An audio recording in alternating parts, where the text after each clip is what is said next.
Okay, so let's continue. For the first part, I want to do some recap on the lessons that we learned on Monday. So let's do.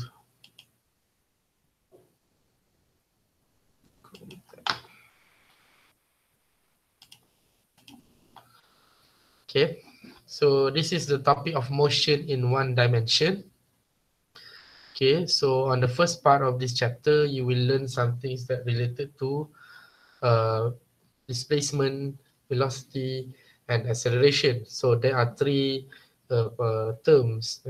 important terms when dealing with something related to motions. Okay, so this is motions.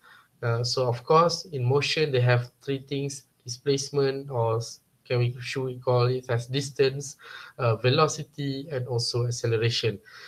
For every velocity and acceleration, there is also involve average velocity. So let's look. So the displacement is a frame of reference, which means the delta x, okay, displacement of an object, delta x of an object is defined as the change in position, okay, meaning that for position final minus position initial, okay, and the unit is in meters. Okay, and of course, when we talk about distance and displacement, you must be able to differentiate between displacement and distance. Obviously, displacement is a vector quantity, therefore, you must have a magnitude and directions. But for the distance, it only involve direction. Sorry, it only involve magnitude. Okay, so again, we should look at the velocity. Velocity have uh, a very narrow margin to the speed, okay, because speed and velocity usually comes together, but in terms of for the purpose of this chapter, velocity and speed of course must have a different, but with compared to other topics, okay, we know that velocity is just a speed. It's just a total of length divided with times, and the velocity is and speed, okay, have been differentiated because of their directions only. Okay, the average speed of an object over a given time interval is the length of the path it travels divided by the total elapsed time. Okay, so the SI unit for the average speed should be meter per seconds. And we also have already done the examples for the displacement in the case of a turtle and a rabbit that engage in a foot race. Okay, so in here we have actually developed the informations or developed the knowledge in terms of what is the average speed, okay, and how can the average speed or speed is equivalent to v equivalent to d over t, and from that particular equations we can actually getting something else. Okay, so we have a average speed and average velocities. And how about average velocities? Okay, again, we talk about average velocities, it involves directions. So what types of directions we are talking now? As I said to you, we cannot see the directions in just the equations. We must form a graph at least. So the average velocities v bar. This is a v bar during a time interval delta t is a displacement delta x divided by delta t. Okay, meaning that that is usual, or that's a normal formulas for the speed, which means we have x divided by t. So delta means change. Okay, delta means change. Therefore, a change in position minus change in initial position over change in time is called v. It's called average. Okay, why we do use average velocity? Why we use the word average over there? Because it involves two values. Okay, two values. Okay, two values of final and also initial velocities. So you can also see, we can also discuss about the instantaneous velocity, where the instantaneous velocity is the limit of the average velocity as the time interval delta t becomes infinitesimally small. meaning that it going close to the delta t approaching 0, but not 0, because we cannot put 0 at delta t, because delta, if the value is a number divide with the denominator 0, so we can actually get undefined answers. So that's why we are telling that delta t should be equivalent to, should be infinitesimally small, meaning that it's going to be, is approaching 0 but not 0. Okay, we can also see that the instantaneous velocity is when we use uh, delta x, sorry, it's not the delta, when we use the differentiations. Okay, if we have to differentiate x, okay, we have to differentiate function x. X is, you know what is a displacement function of x against time. So therefore we have to use a differentiation to get v. Okay, so we have to differentiate the function. Okay, put the value of t inside the equations, therefore you can get the value of v. So that is called instantaneous velocity, meaning that we should find what is the velocity at that particular time. Okay, pada masa itu sahaja. Okay, that's what we mean by instantaneous velocity. What else? For the average velocity is the average, is the value of velocity throughout, okay, throughout the trip. Okay, for the whole trip, we can consider velocities for the whole trip. Okay, so that's the difference between instantaneous and average values of velocities. And of course, if you want to find the average velocities or instantaneous velocity, okay, you must plot the graph of x versus time graph. Okay, position versus time graph. We can see that the slope of the graph is equivalent to the v. And of course, for the curve graph like this, okay, you can see that the green color line that have been in touch or in contact with the curve graph is actually called as a tangent line to the graph. Okay, tangent line to the graph. So this is what we this is how you can obtain the slope from the curve graph. Okay. And these are the examples of the train moves slowly along a straight portion of track according to the graph position versus time. Okay, again, position versus time. Okay, there are a few questions that involve average velocities. Okay, and then of course there are the instantaneous velocity. So you can easily check with these examples or try to do it on your own. Okay, try to punch the calculator, get the feelings of how can you actually calculate the values. Okay, so make sure you try it on your own. Make sure try to question yourself or how to get this, or how to get that value. Okay, and how why we use this, why we use this, and why we use that. All right. Okay, so this is also another examples of given as x as a function of t. Okay, meaning that the questions give you just function. Function mean like x equivalent to a t square plus b. That is a function. That is a function of x as a function of t. Okay, x as a function of t, meaning that x is as a perkara rumus. Okay, on the left term is equivalent to the right term is must have t. Okay, and of course in this case a t square plus b. And if you need to find the instantaneous velocity, for example, look at the question C. Okay, look at the question C. Determine the magnitude of the instantaneous velocities at time t equals to 5 seconds, meaning that what you do, okay, you must do a differentiation to the function. Differentiate the function, differentiate the at square plus b against time. So we can actually get 2at. 2at, this one becomes 0b.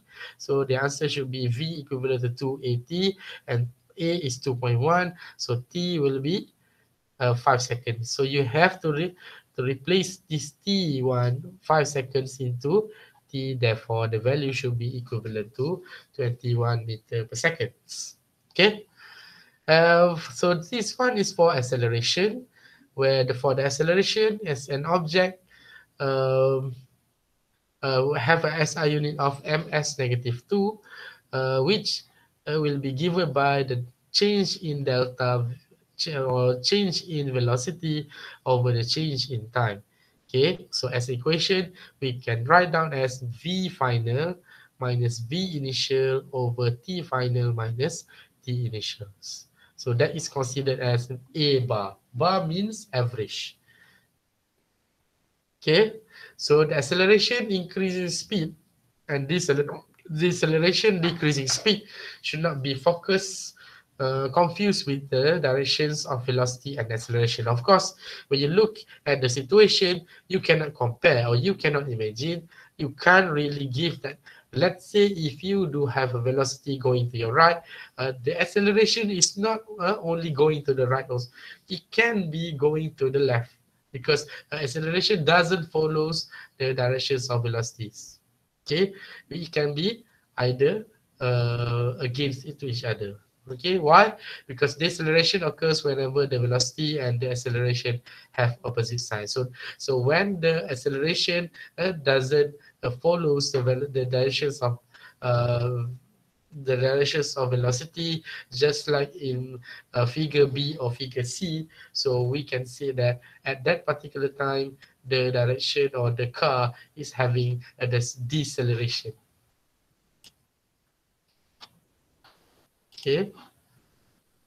So this is the part of the acceleration also, which is the instantaneous acceleration, which is A is the limit of the average acceleration as the time interval delta t goes to 0. Same function or same can be applied to the acceleration what we did on velocities. The unit is still ms negative 2 or m over s squared.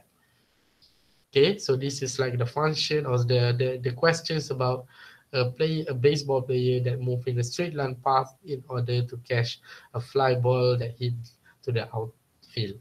Okay, so you can take deep breath and try to demonstrate or try to answer it.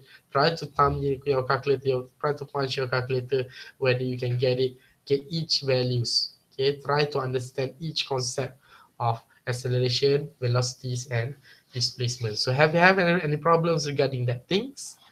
Ada soalan? No, sir. No, no. Okay, all right. So let's continue.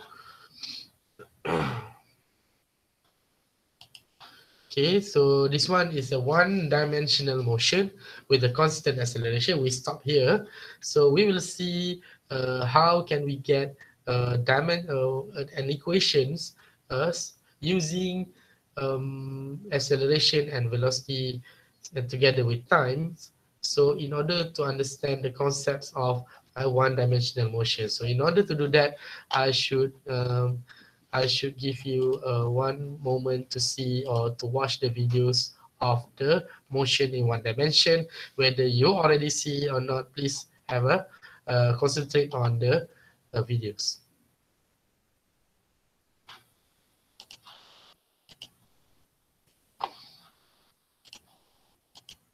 Assalamualaikum and good day to everyone. My name is Madam Fadiatul Hasinah binti Muhammad. Today we will continue chapter 2, which is motion in one dimension. For today, we will cover subunit of chapter 2, which is 2.4, free falling object. At the end of the session, students should be able to apply the kinematic equation for constant acceleration to free falling object. A freely falling object is any object moving freely under the influence of gravity alone, and it's not depends on the object's original motion. All objects falling near the Earth's surface fall with a constant acceleration.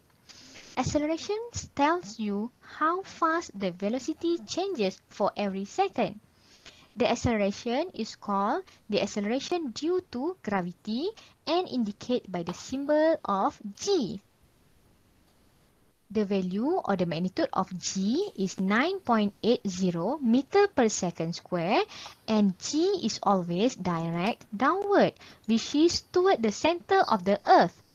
It's conventional to define up as a positive and down as a negative. So, in this case, the gravitational acceleration is A equal to negative G equal to negative 9.8 meter per second square. Ignoring air resistance and assuming G doesn't vary with altitude over short vertical distance, free fall is constantly accelerated motion. Okay, let's do a simple experiment before we move further.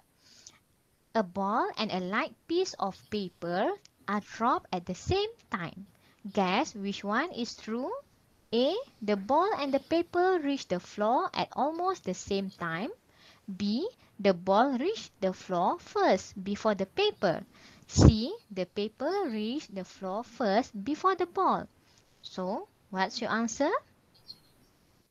The answer will be B. The ball reached the floor first before the paper. Okay, before we look at the explanation, let's look at the experiment 2. A ball and a light piece of papers are dropped at the same time. Actually, this is same as experiment 1, but now the paper will crumple up. So, guess which one is true? So, the answer will be A. The ball and the paper reach the floor at almost the same time. Can you explain why? The greater the surface area of the paper, the greater the effect of air resistance. If you can eliminate the air resistance completely, then both objects will hit the ground exactly in the same time because they only have the influence of the same gravity, which is Earth gravity. This is another example effect of air resistance. Near the surface of the Earth, all objects experience approximately the same acceleration due to gravity.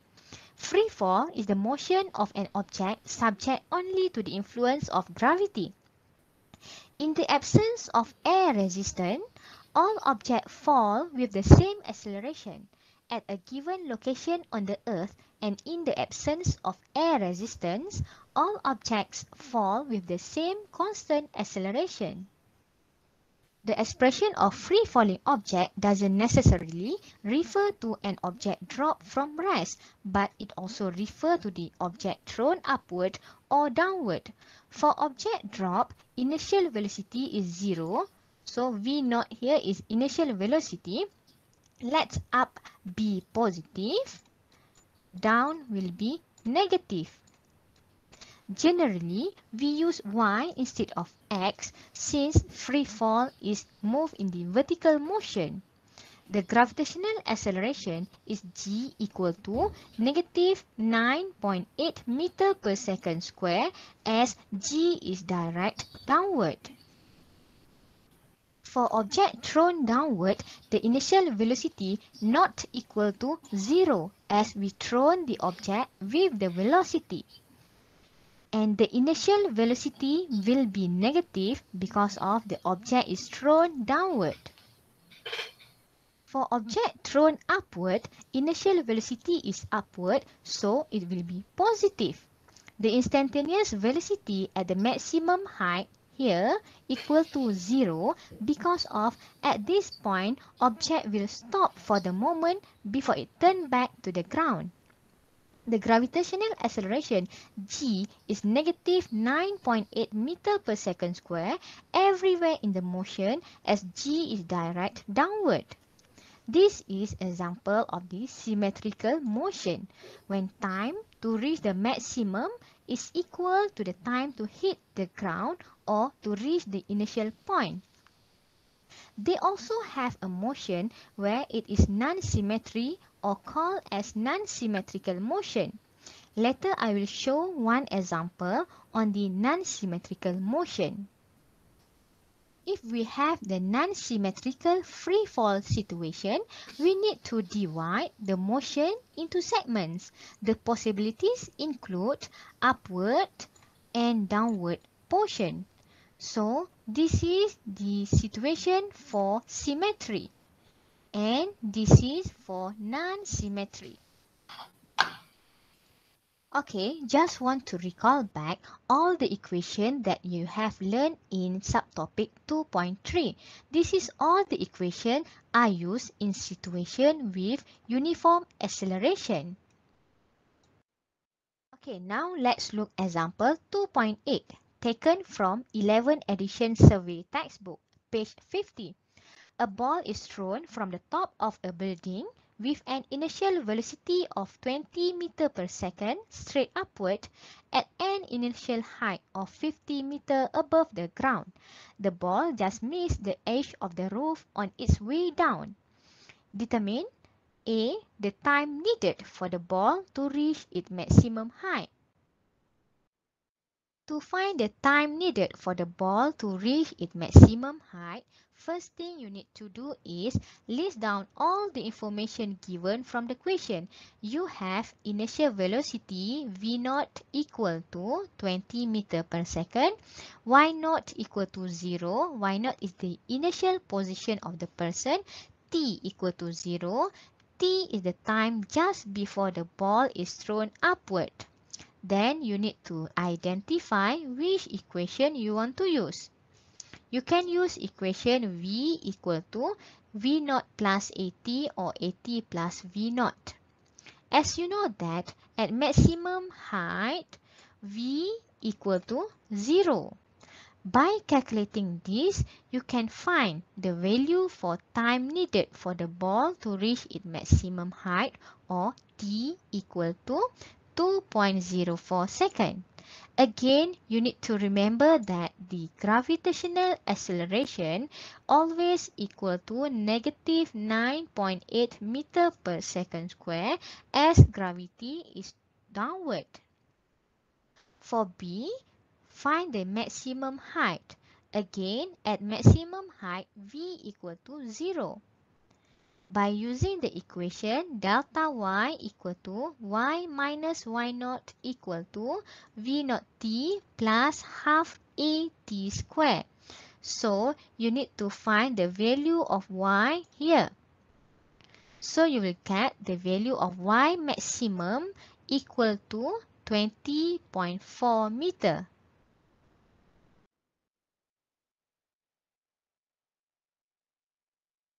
Alright, so now look at question C. Question asks to find the time needed for the ball to return to the height from which it was thrown and the velocity of the ball at that instant. Means that question need to find t here. Okay, let's identify which equation you want to use. You can use equation delta y equal to v0 t plus half a t squared. Okay, delta y equal to 0. Because of at this original position, y equal to 0 minus initial position equal to 0. So, by calculating this, you can find t equal to 4.08 seconds. Actually, there another way to find t at this position. Because of previous, you have find t at the maximum, right? So, due to this symmetrical motion, when you have t at the maximum point, you can times by 2, you will got the t at this position. So, t will be 4.08 seconds. Okay, now look at for velocity of the ball at that instant. So, you can use equation v equal to v0 plus at. Again, a is the gravitational acceleration mass equal to negative 9.8 meter per second square as gravity is always downward. So you got the negative value for velocity which is negative 20 meter per second. Negative is referring to the velocity of the ball downward. Alright, so now look at for question D, the time needed for the ball to reach the ground. So question asks to find T right here. Okay, so you can use equation delta y equal to v0 t plus half a t square. Again, we use delta y equal to negative 50 meter because of v set y is negative below the 0, meaning that this is your reference point here, y equal to 0. Anything above 0 will be positive, below 0 will be negative. So that's why your delta y will be negative 50 meters. By calculating this, you can find t equal to 5.83 seconds. So, last question. Question E, the velocity and position of the ball at t equal to 5 seconds. You can try by your own for this question, yeah? Alright. Okay, now let's look example 2. Suppose that a ball is dropped from a tower 70 meter high. How far will it have fallen after a time t equal to 1 second and t equal to 2 seconds? Please ignore air resistance. Okay, you need to list down the information given, which is a ball is dropped, meaning that initial velocity equal to 0, height of the tower is 70 meter, time given is 1 second and 2 seconds. Okay, then you need to identify which equation you want to use. You can use equation delta y equal to y minus y naught equal to v naught t plus half a t square. Now we do for time 1 second first. So delta y equal to 70 meter, v naught equal to 0, t just substitute with 1 second plus half a t square. Again, a equal to negative 9.8 meter per second square. Negative sign you can put here or here, doesn't matter. You still get the answer negative 4.905 meter. Then same goes to the time equal to 2 seconds. Just substitute t with the 2 second and t here with the 2 second. You can get the negative 19.62 meter. Note that all answers are negative because of the final position is below the initial position, which is downward. For summary of free fall, every object that moving upward will have the positive velocity while moving downward will have the negative velocity. The gravitational acceleration always negative 9.8 meter per second square everywhere in the motion as the gravity is direct downward. Since free fall object is about moving in one direction, we only refer to the y-axis. Thanks for watching.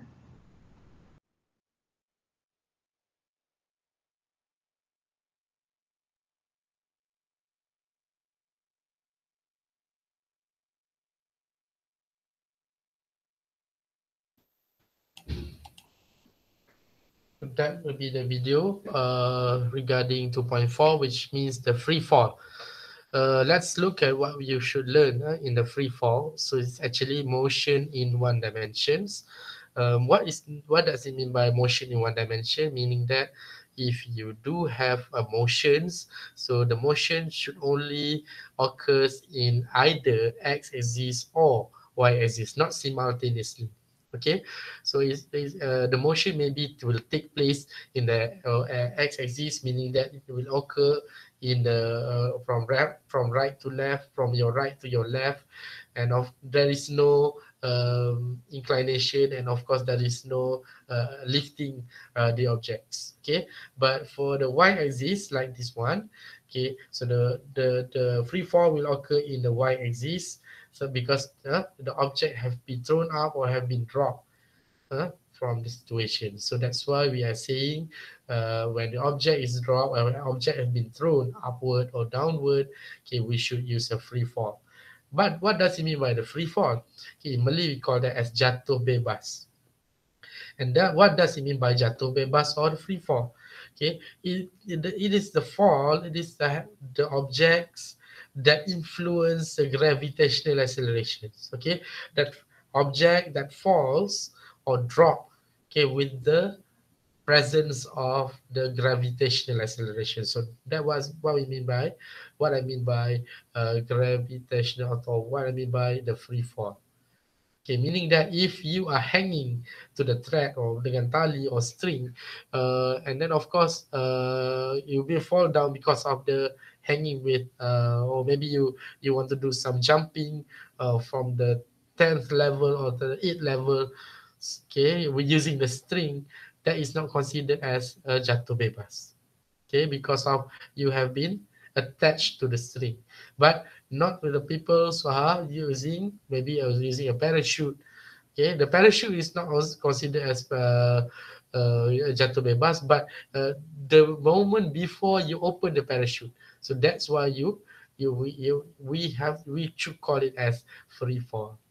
Okay, so the free fall will fall under a motion in one dimension, because in physics we should assume that all the fallings, all the dropping moment occurs only in y axis, or only in one axis at one time. Okay, it doesn't involve, meaning that if he falls down, okay, it falls in one straight line downward, or if going up, it going up like a straight downward, a straight upward. Okay, it doesn't falls like this. Okay, it um, it doesn't do the x-axis together. Okay, it just for the y-axis only. Okay, motion in a normal x-axis is also motion in one dimension, but only occurs in x-axis. So you should understand and should be able to differentiate between x and y-axis. Okay, so let's look at the topic why it should be highlighted. Sir, Yes, yes, Amirul.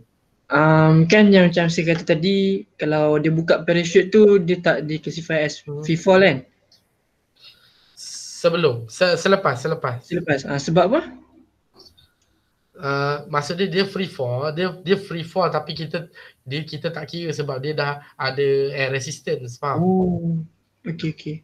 Because of the air resistance, parachute ada air resistance. So jatuh bebas is jatuh dengan the presence of gravity. Of course gravity ada, tapi gravity dah tahan dia daripada jatuh bawah. Dia still kira sebagai a free fall, but not considered as the free fall yang kita nak cerita sekarang.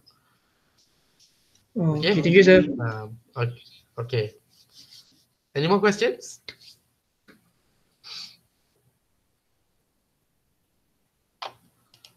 Okay, let's go to the power. Okay, let's do some recap on the slides. Okay, so I'm using the same slides.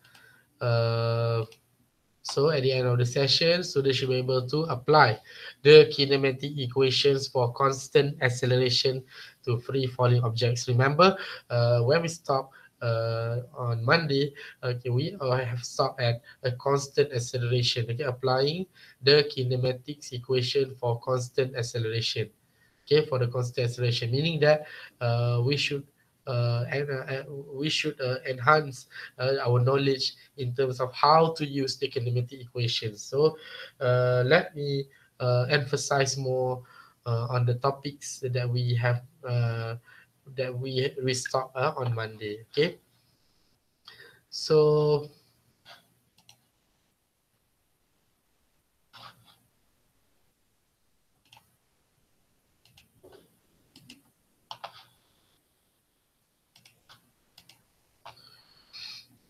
let's say,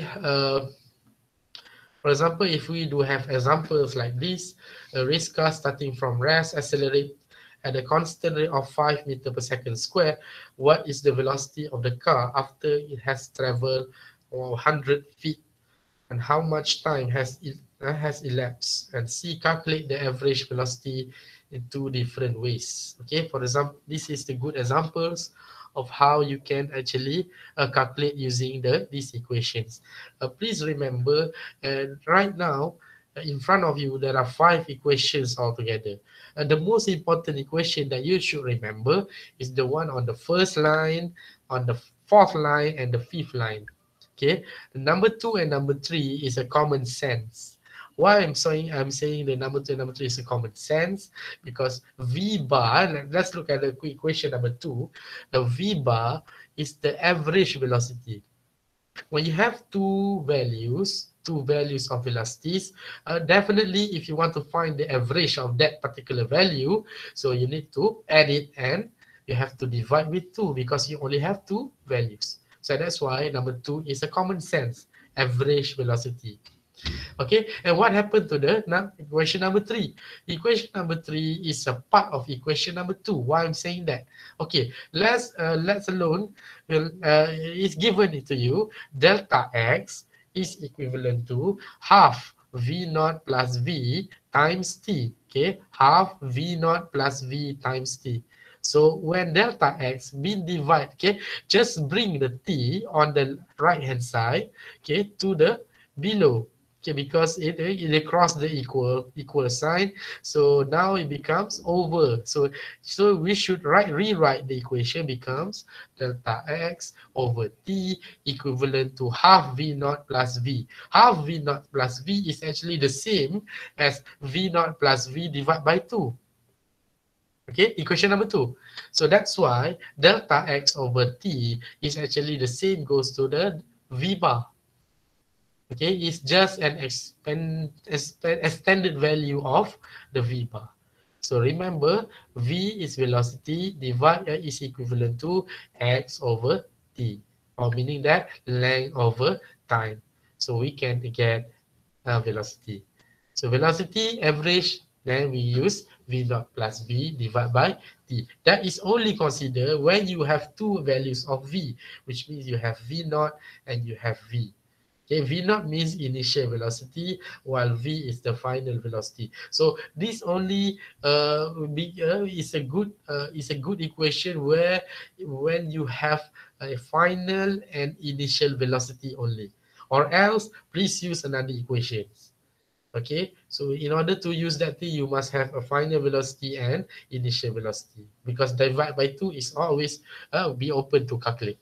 Okay, and obviously the fourth one and the fifth one and together with the first one is the most important equations in the equations of linear motions. Okay, you do have an advantage if you can memorize all these equations, and it took you years, okay, to memorize all these things without looking at any notes. Okay, not years, and maybe you can easily get the value later, but do a lot of equation, do a lot of exercise in order for you to understand. And how to get the exercise, then I'll show you later.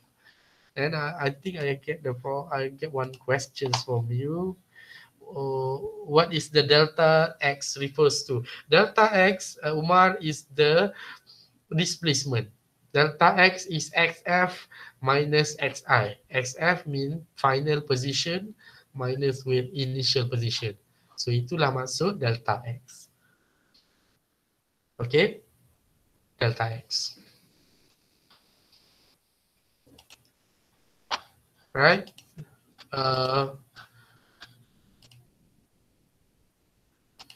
Okay, so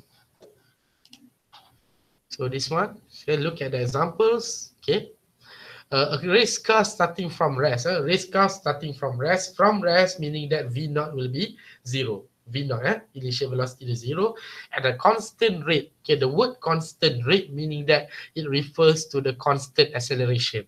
Okay, it refers to the constant acceleration that equivalent to 5 meter per second square. Right? Okay, a race car starting from rest, V naught dah tahu. So yang tu dia bagi A pula, 5 meter per second square. What is the velocity of the car after it has traveled 100 feet? Okay, of course, 1 times 10 power of 2 is 100, right? How much time, part A. So meaning that you want to find, the velocity, final velocity. So in this case, they are using v square equals to v naught square plus 2a delta x. Okay, v naught is like the initial velocity, 2a is accelerations, and delta x is xf minus xi. In this case, we doesn't need to put xf xi because it's already stated the car travels from 0 until 100 feet. So maksud dia 100 tolak kosong equals to 100.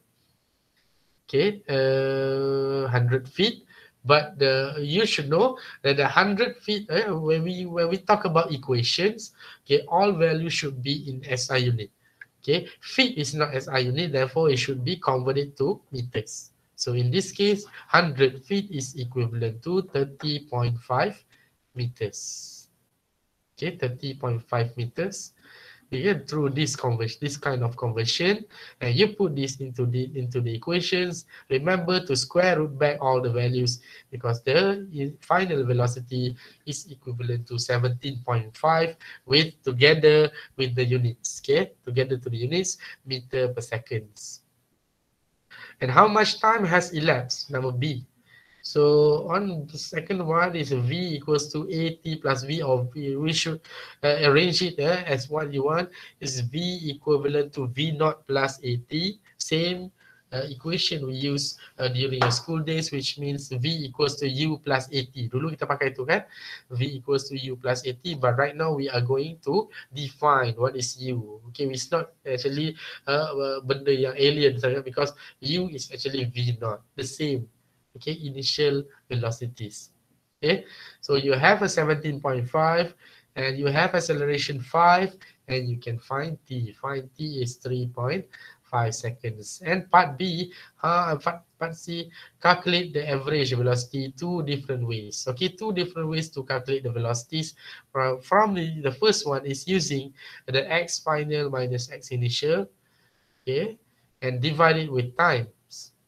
Okay, you can see here, this one we get 8.71 meter per second, while this one is using the second equation, V naught plus V. As I said to you earlier, whenever you have average velocity, okay, you do have two values of V. Awak ada dua value.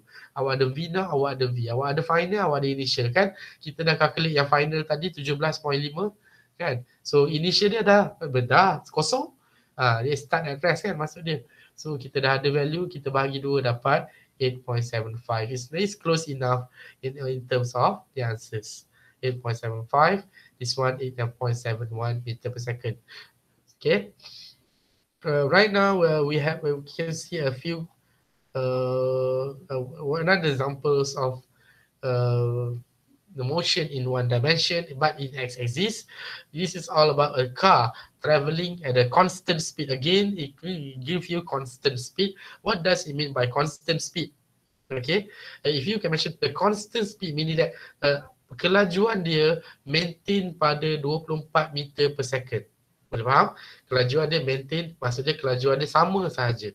Apa akan berlaku kalau kelajuan dia sama? What does it mean? Okay, so that's not betul tu.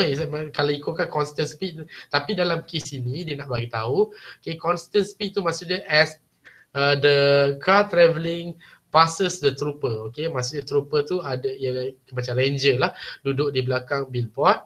Okay, and of course dia passes with the constant speed.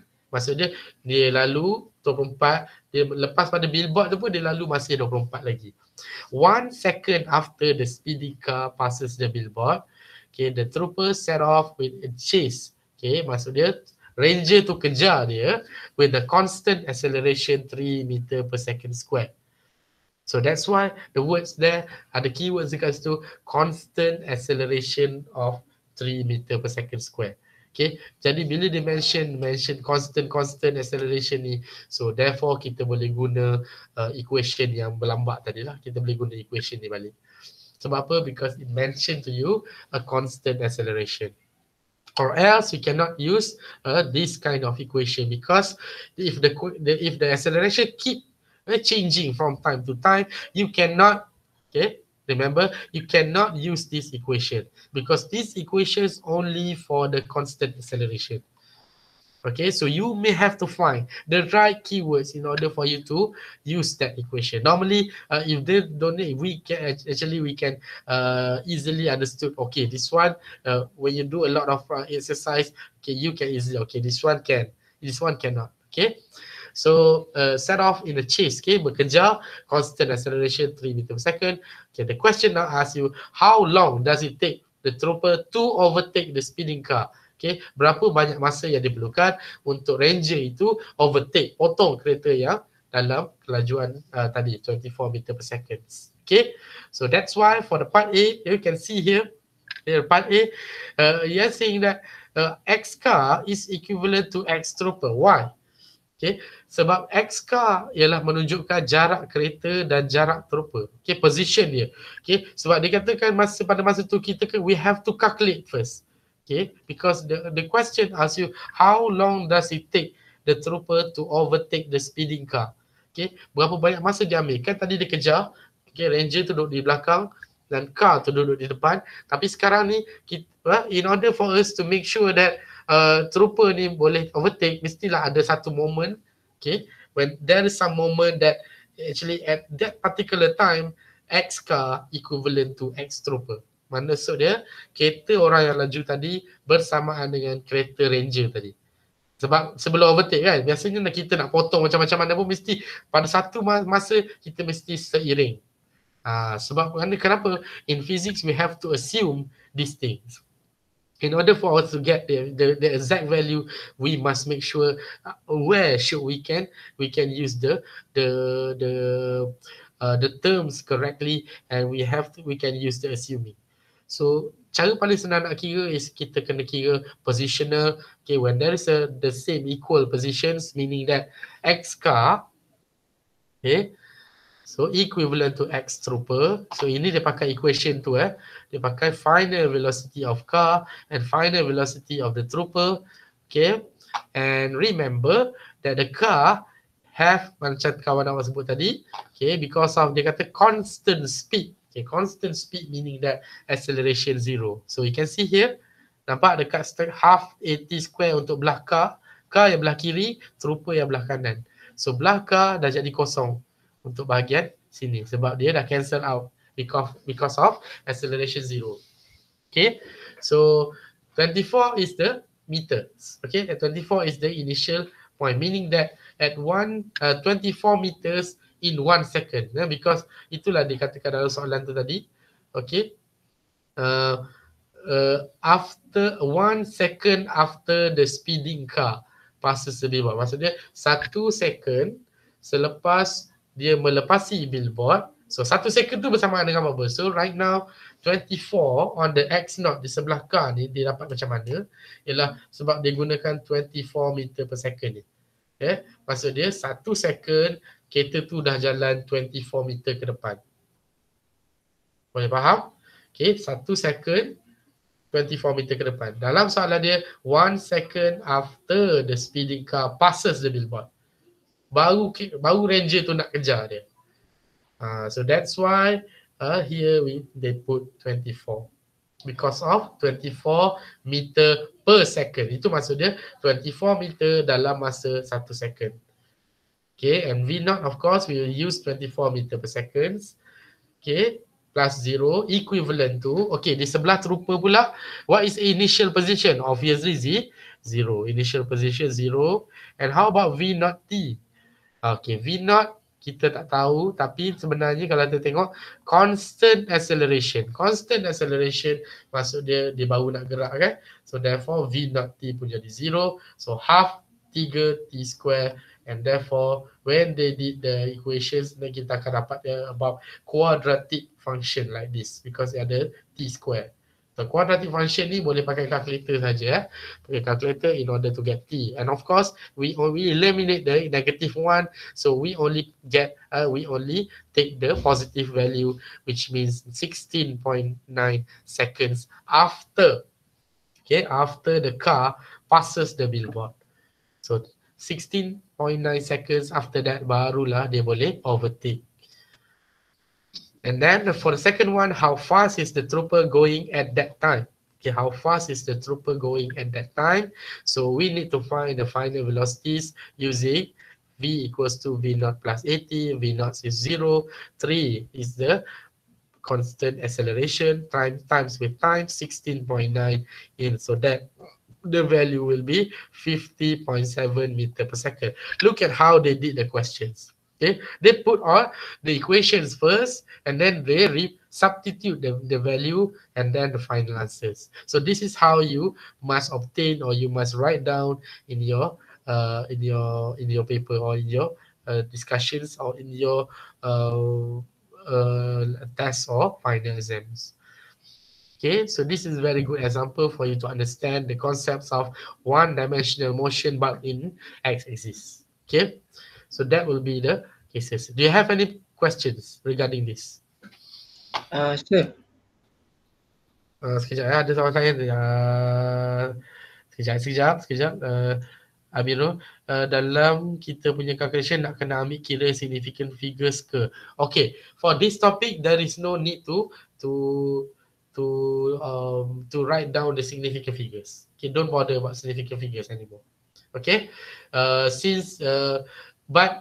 do make sure that your final answers should not exceed more than 4 decimal point. Okay, cukuplah 3 decimal point ataupun at least 2 significant. So maybe 2 decimal point should be enough. Okay. Alright. Amirul, apa dia soalan? Kan tadi ke bawah kan saya boleh tengok yang example tadi. Ya. Yeah. Tengok yang example. Okay. Okay, kan equation yang mana tu? X rupa tu AA. Okay. So dia guna equation yang V naught T plus 1/2 AT squared kan? Ya.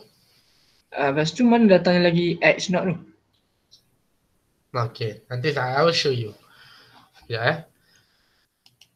Saya tutup ni dulu.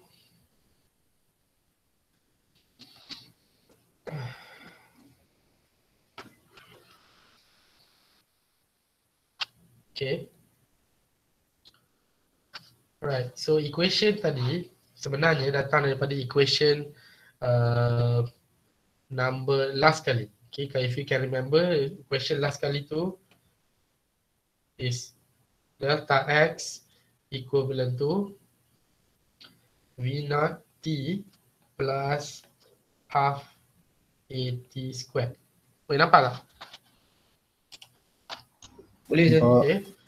Okay. So delta x tu as I mentioned kepada siapa tadi tanya Umar. Okay. Yang tanya what is delta x? Delta x ialah xf minus xi. Okay. Ataupun so in order to understand this one, delta x ialah x minus x naught.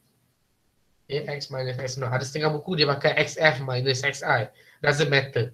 Okay, doesn't matter. But the truth is delta x yang ada di sebelah kiri awak tu is actually equals to x minus x naught equivalent to V naught T plus half AT squared.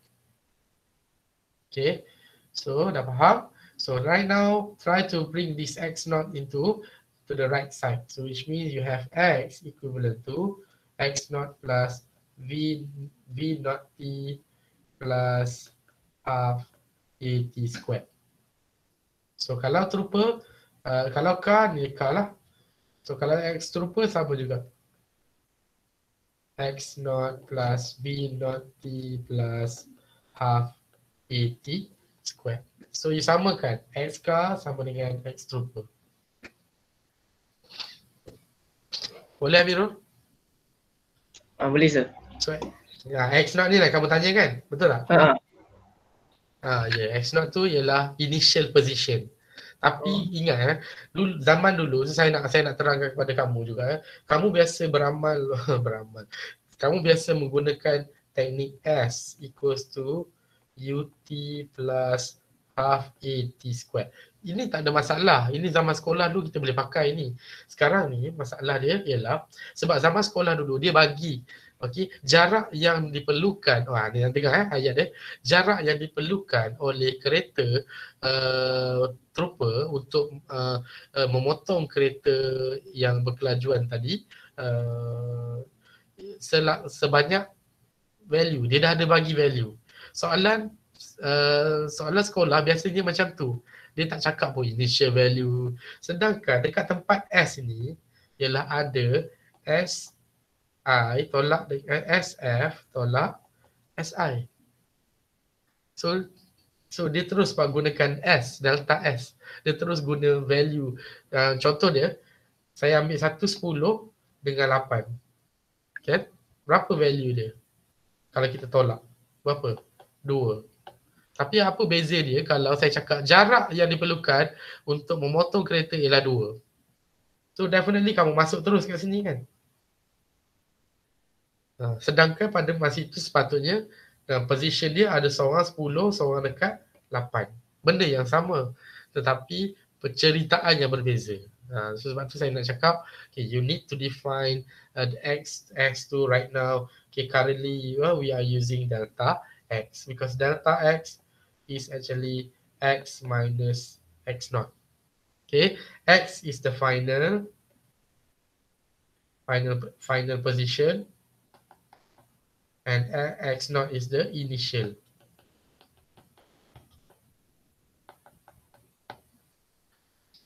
Okay, remember these things. Okay. Soalan lain?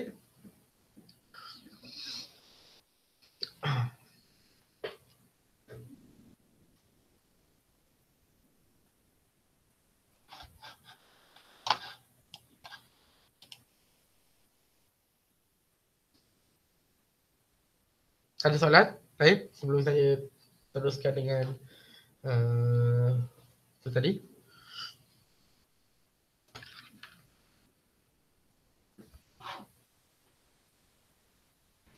Tak ada, sir. Amirul, boleh faham tadi? Boleh sir. Okay. So masa dia tadi tu saya nak terangkan juga contoh dia, this is speeding car.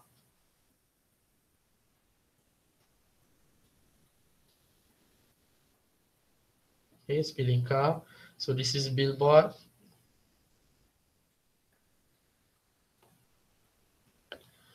So this speeding car have been equals to 24 meter per seconds. V not dia, V dia pun 24 meter per seconds. Okay. So ada kereta petrol kat sini. Maksudnya kereta petrol tu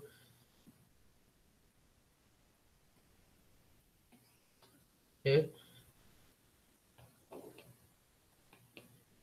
Okay, so dia akan kejar maksud dia, kalau kita faham 24 meter per second, 24 meter per second. Maksudnya in 1 second it move 24 meters. So dia dah gerak.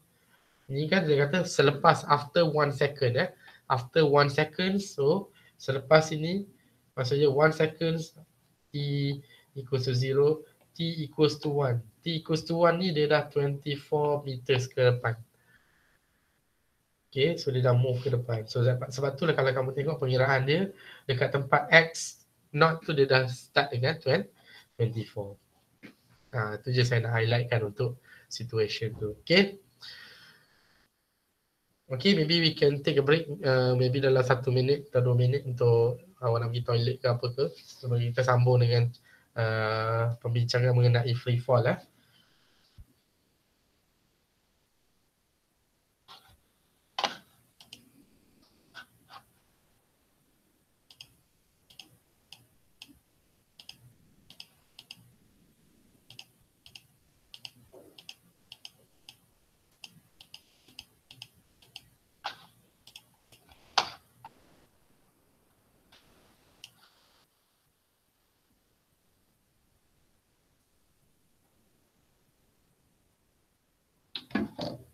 Yes,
Okay, so let's continue on the free fall.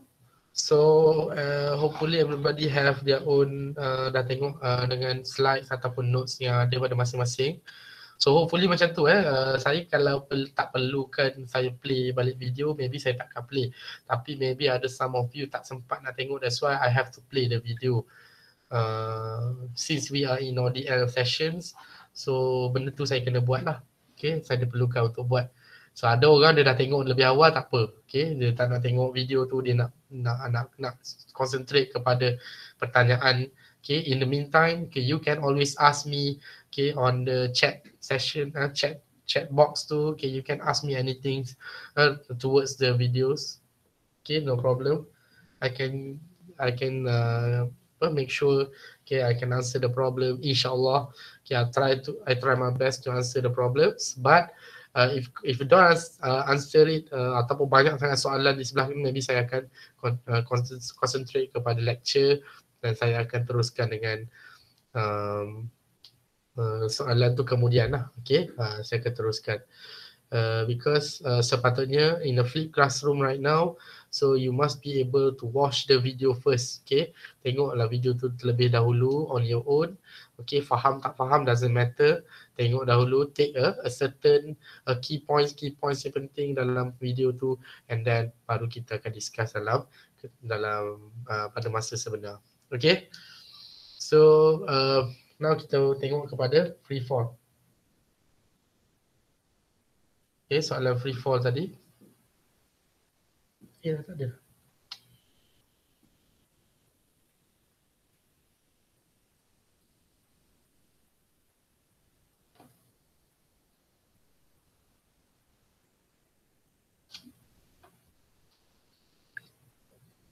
So free fall motion in one dimension, especially for the y-axis. Okay, so right now, okay, we have to write down the equations which start with the v equals to v naught plus at.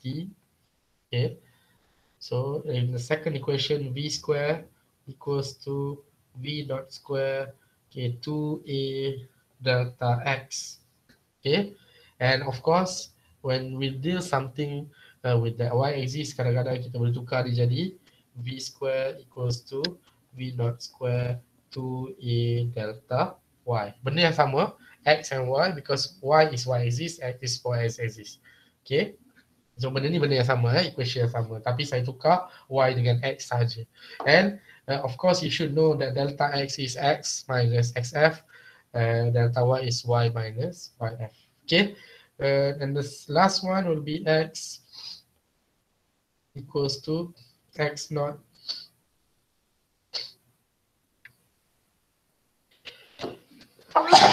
v naught t plus half at squared. Okay, so that is for x. And kalau tak nak confuse, maybe kita boleh buat dalam y equals to y naught equivalent to equivalent lagi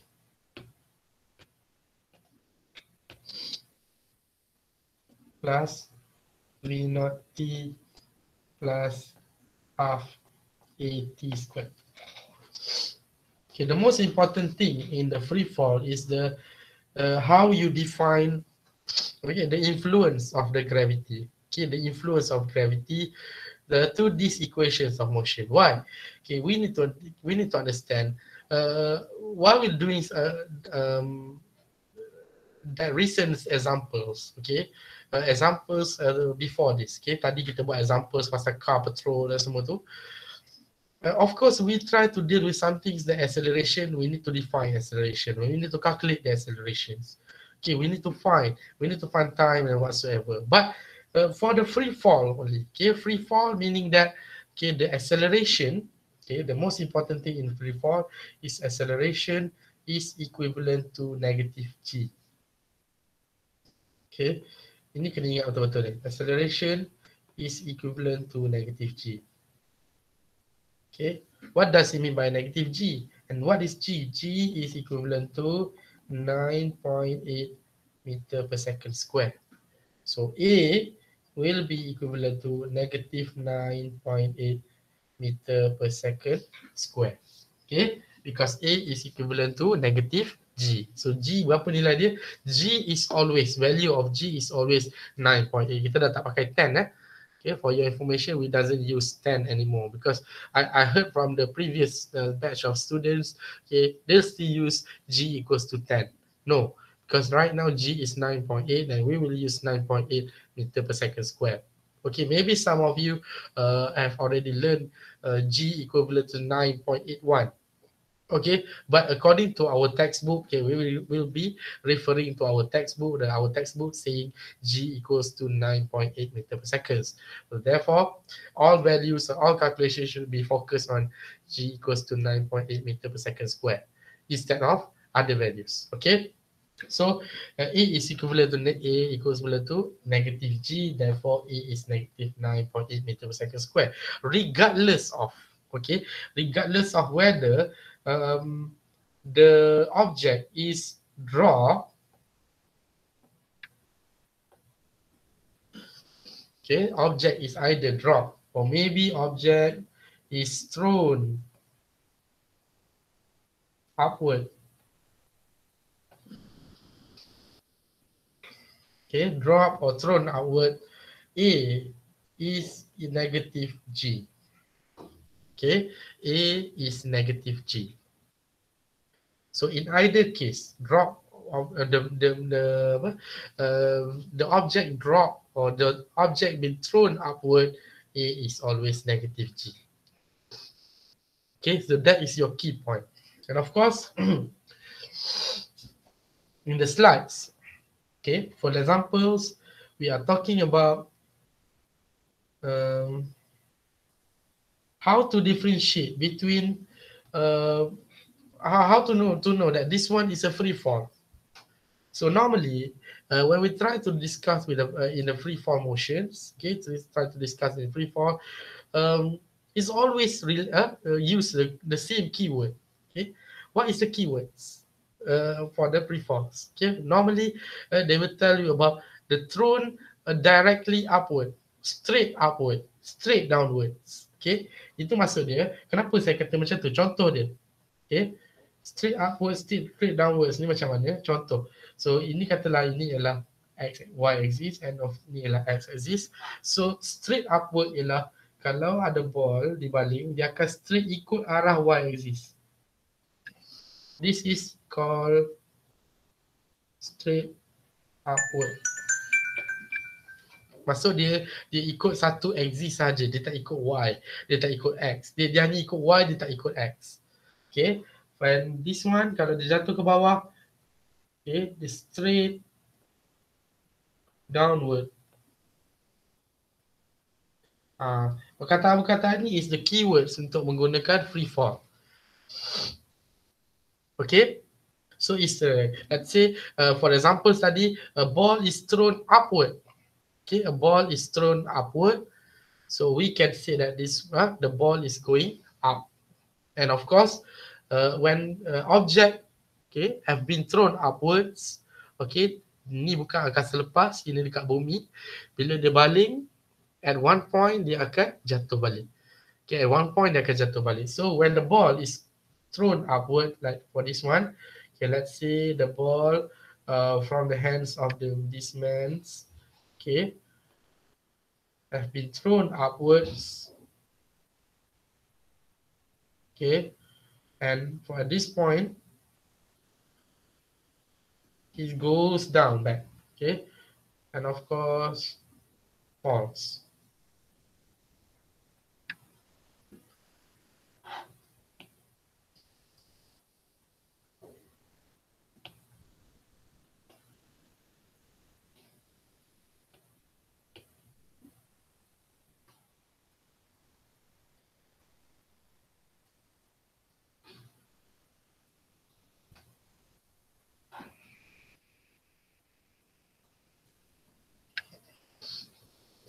So the maximum, this is the point, the blue one, that we call as maximum height.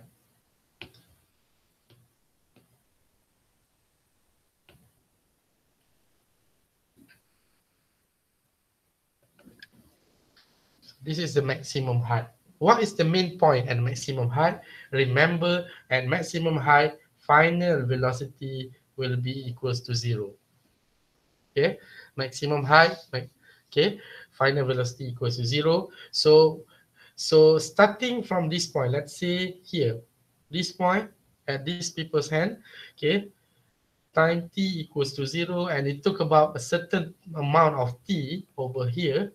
So this one is called a time where you reach the maximum point. So, and of course, if the ball thrown upward and goes goes straight downward after that, okay, it is going up and going down, and it will reach the same level as this one. So that's why this part of the first part of the first flight, okay, the first part of the flight is called symmetrical motion. Symmetrical motion ni masuk pergerakan yang sama. Dia naik pada satu ketinggian dan dia turun pada ketinggian yang sama. So therefore, this is what we call T dekat sini, T1 and T2. Masa dia turun, so T1 is equivalent to T2. So it took about, let's say, 1 second, 2 seconds to go up to the T maximum. Okay. And of course, when it goes back, turun ke bawah balik, dia akan dapat T2. So itu dinamakan symmetrical. And the rest of the flight, okay, the rest of the bola itu akan turun. So that's what we need to define, which part of T. Okay, so I will show you the questions about.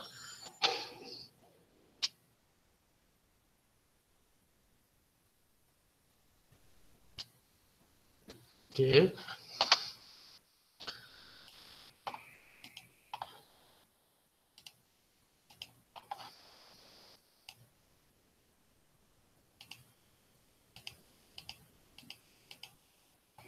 Okay. Now, tengok example sini. Okay. And then ambil gambar examples ni, and then kita buat sama-sama. Okay. From A until E. So we need to understand each level or each problems using what equations that should we use. Okay. Ambil ya. Tolong ambil snap gambar ni dulu. Okay, on your own. Okay, maybe you can snapshot or whatever you can do. Okay, supaya awak dapat refer kemudian, because I want to show you live. Dah? Okay. Now saya akan tunjukkan macam mana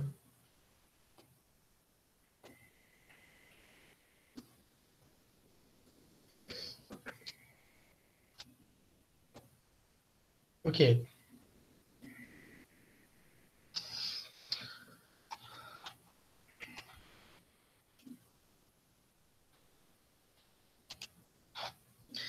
Okay, examples 2.8.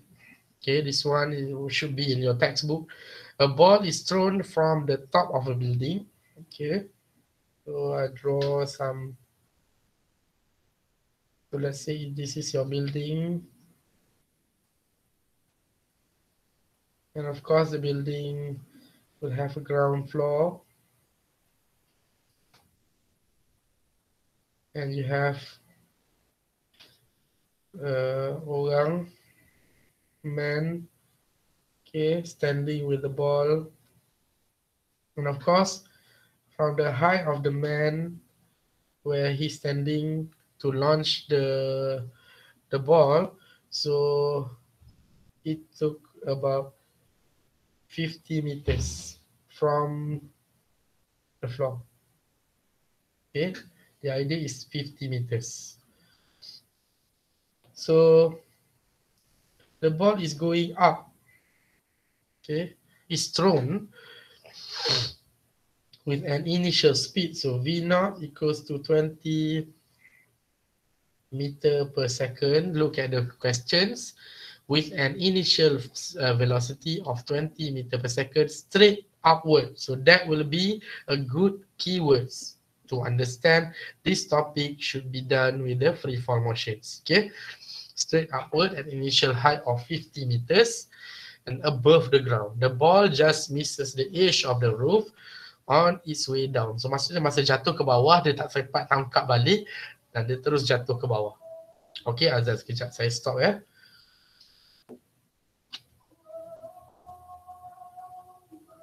Nanti kita sambung balik sekejap. Kalau ada soalan nak tanya dulu eh.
Before that, I have a questions asked by Mama Hassan.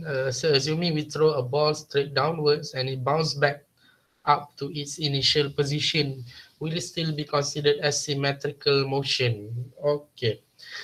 Symmetrical motion definitely due to the maximum height. Okay, meaning that the ball should, or the object should reach first the maximum height. You cannot go downward with the bouncing, because bounce, maybe it absorb the energy of the object. Okay, so we cannot say that when it bounce back, it will move in the symmetrical motions, because we assume there's some energy absorbed by the floor, maybe to the ball, and of course it will make not asymmetrical motions. But the symmetrical motions do apply to the object when we throw and it reaches the maximum height and goes back to its original positions. Okay, Muhammad Hassan? Okay, good. Okay, so let's continue on discussing about the questions. I hope that you already have the questions with you. So let's start with this. The question asked about, okay, 20 meters per second, and the initial height of the ball is 50 meters. Okay, not the height of the building, but the ball, meaning that together the height of the building plus a few meters from the man that holding the ball. okay, is 50 meters. So as a 50 meters, normally this one you will only use as S. Okay, masa school dulu aku gunakan S je terus. But for this point of reference, you should make at least a sets of number for you to understand where is the height actually. Okay, so if the height of the ball is 50 meters from the ground, so we should put maybe, okay, there some of you will put this one as 0. Okay, the starting point should be 0, and of course when it reach the bottom of the building, so it becomes negative 50 meters. Okay, but for those people, for persons that use 50 meters, okay, so meaning that when you reach the bottom, so it becomes 0. So look at the pairing here. Okay, make sure you are using the same pairing, because any pairing of this, okay, you cannot limit 50 and 50, you cannot put 0 and 0. Of course, when you set the height of the man, you know, the height of the ball, okay, on top of the building is at 0. So at this point, okay, so at the below 0 it becomes negative 50. Okay, as simple as that. So of course the ball will first reach its maximum point here, and it goes back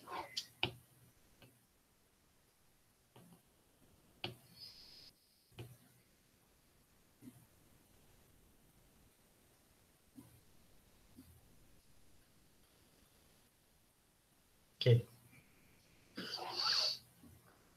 So the first question asks you determine the time needed, okay, time needed for the ball to reach maximum height.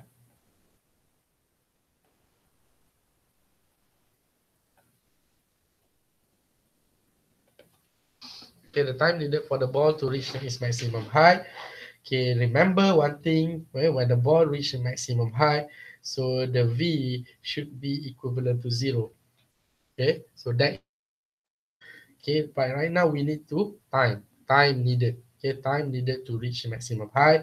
So according to the equations given here, okay, which equations should we use? Okay, let's say this is equation number 1, and this one is the equation number 2. Okay, and also we have equation number 3. So equation that involve time only for equation number 1 and equation number 3. Okay, equation number 2 doesn't have time, so you cannot find time using equation number 2.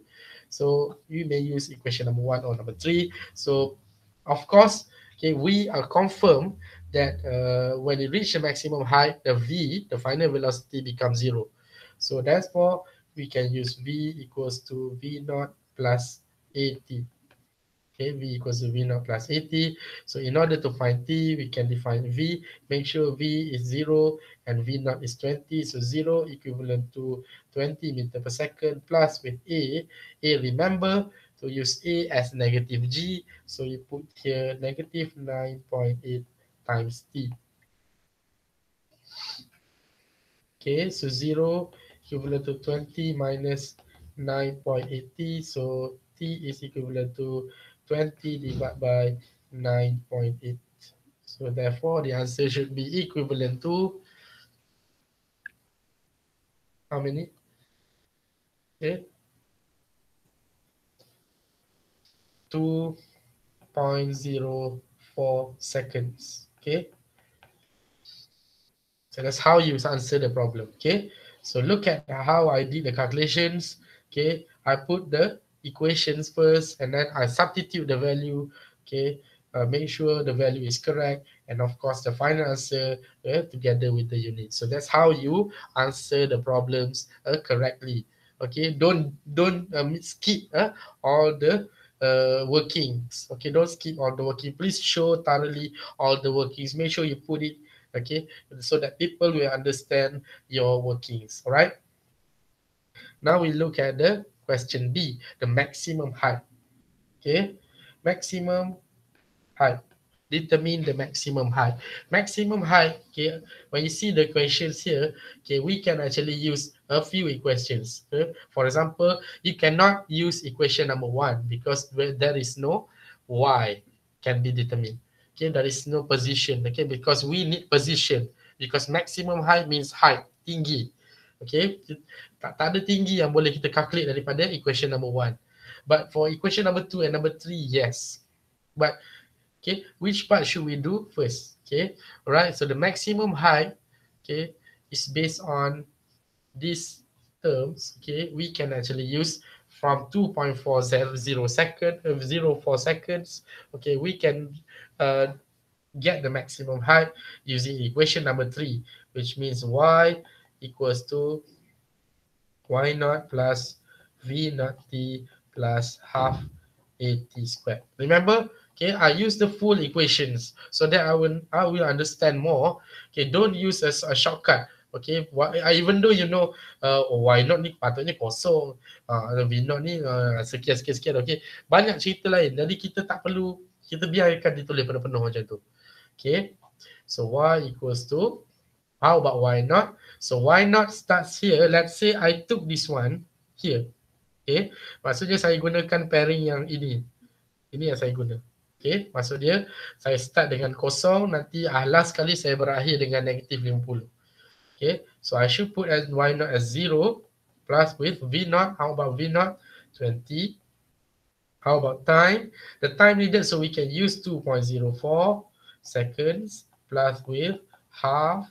A is negative 9.8 times with 2.04 squared. And of course, the value will give you, okay, 20.4 meters.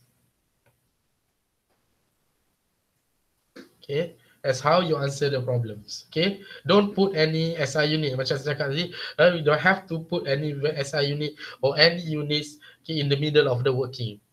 You just put the final SI unit to the last part of the questions. Okay, to the last parts of the answers. So that will be the maximum height. Okay, so let's find question C.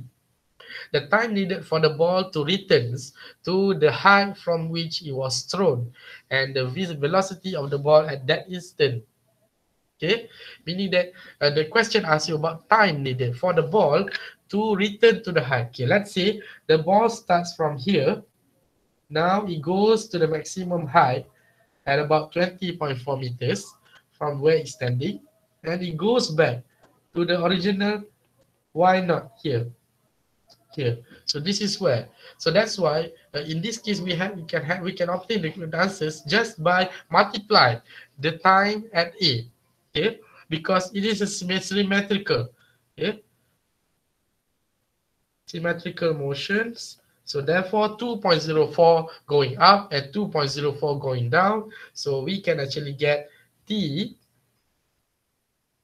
is equivalent to 2 times 2.04 seconds, equivalent to 4.08 seconds needed. So that is quite easy. But can you do it in a proper way in order to get the answers? Yes, this is one way. Now we can always use a very hard way, but a very confirmed situation in order to get the answers. Again, we may use y equals to y naught, okay, plus with v naught t plus with half at squared. Okay, so remember you want to find what is t. So what is t again? So starting from 0, okay, because y naught, okay, starting here, we actually stating that this one is y and this one is y naught. So y naught 0, y pun 0, equivalent to 0 plus with v naught, how v naught 20 times t plus with half negative 9.8 t squared. And of course, in this part, can you actually obtain quadratic function? So the t is will have 2 sets of t, but we only took the positive one. So therefore, you will get 4.08 seconds. Okay, using this thing, okay, when you are using this kind of equations, okay, can be used in any circumstances, okay, in any situation. But this one only for symmetrical motions. Okay, remember. Okay, you cannot just multiply the problem, multiply the answers in part A for the unsymmetrical motions. Okay, this is only for symmetrical, yes. Okay, and of course, on the below part, always use this in any circumstances because we have y and we have y naught. Okay, so we can actually obtain where we want to find the t, right? So of course, how about the velocity when you get t? So um, v is equivalent to v naught plus at. So v naught is 20 times with a negative 9.8 times t 4.08. So you will obtain a negative 20 meter per second. Okay, so that will be the velocity at that particular height. Okay, so part C. So this is part D. Okay, the time needed for the ball to reach the ground. Okay, time reach ground. Okay, time to reach ground. So definitely, where is our ground? Here. Okay, this is our ground, and this is where we start. Okay, so you start at y naught, you end at ground. So therefore, your ground should be where? Negative 50. So negative 50 equivalent to 0 plus wave. Okay, 20 times t, okay, plus with half negative 9.8 t squared. Again, you may want to find the quadrant using the quadratic function. Don't bother about quadratic function. Just use your calculator to find t.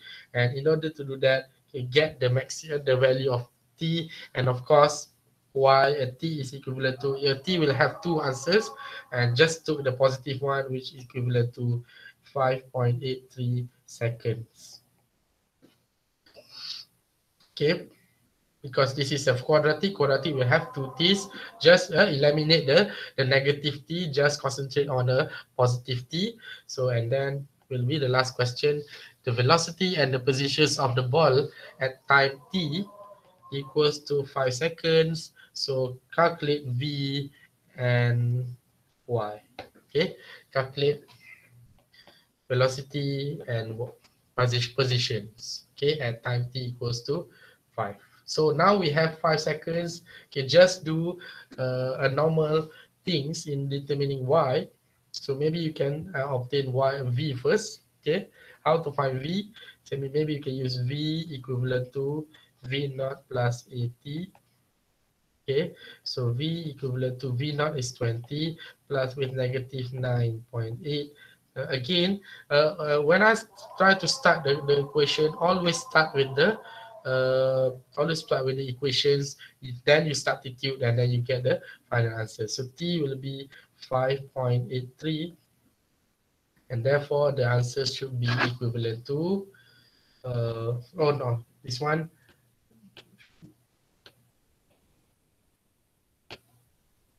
Okay, 20 plus with negative 9.8 times 5. So the answer is negative 29 meter per second.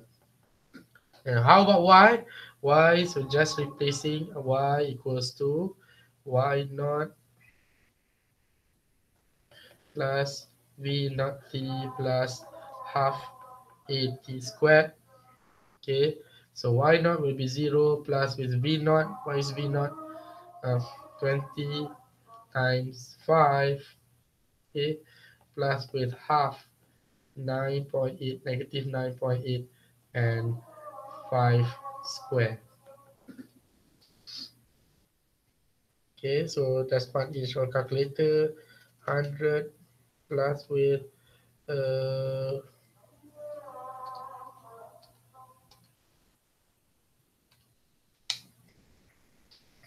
answer should be negative 22.5 meters. Okay, so that's what you should write your answers.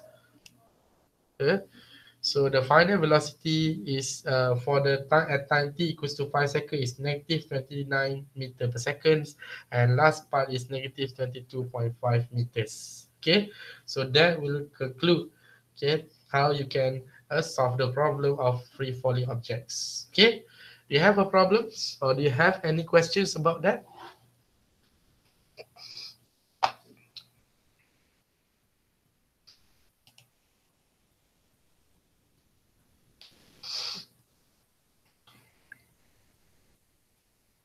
Okay. Tak ada. Okay, can you understand me or not? Yes, sir. Okay, very Yes, sir. good.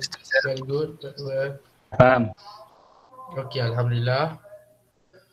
So kalau ada soalan, if you do have any more questions, so please, just put on the chat box below, or if we already end this session, so maybe you can go to the My You Future, go to the forums, and then you can put anything you want to ask me there, right? Okay, so for next week, inshallah, we will continue lessons on the chapter 3, motion in 2 dimension. Okay, so this is only the part where we discuss about motion in 1 dimension, but later on, the next week we will learn something motion in 2 dimensions. So please be prepared, watch the videos again and again. Maybe you can watch other YouTube also. Okay, I will post the video in my YouTube channel, the video about this. Maybe I will present again in terms of delivering this chapter. I hope it will help you for those who actually cannot get much knowledge, much informations during the session. So maybe you can watch it later. Okay, and of course, please do watch it first before Monday, because on Monday we have a class, and please watch it before you come to class. Okay, make sure you watch the video first to get the ideas of what is motion in 2 dimensions. Okay, any questions so far? No.